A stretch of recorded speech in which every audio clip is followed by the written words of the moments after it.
Sometimes we'll argue with people over things about which we shouldn't argue. And one of those is, who is Jesus? We need to proclaim Him more than argue Him. It's like the old thing I say going back of speaking with an atheist. Someone will say, well, you know you're talking to an atheist, don't you? And I say, well, no, I don't know that. You're not an atheist. You say, well, what do you mean I'm not an atheist? I told you I was an atheist. You're not an atheist, my dear friend. Now, you may think you are to some degree. You may try to convince yourself that you are. You may tell everyone else that you are. But I stand on the testimony of Scripture, and the Scripture says you're not an atheist.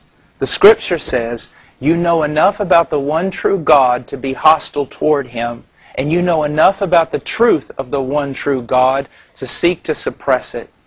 That your heart, your mind, your conscience, whatever you want to call it, is screaming out to you, God. And you're doing everything in your power to run away from that.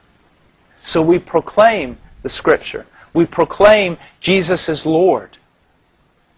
To go to a person and say, you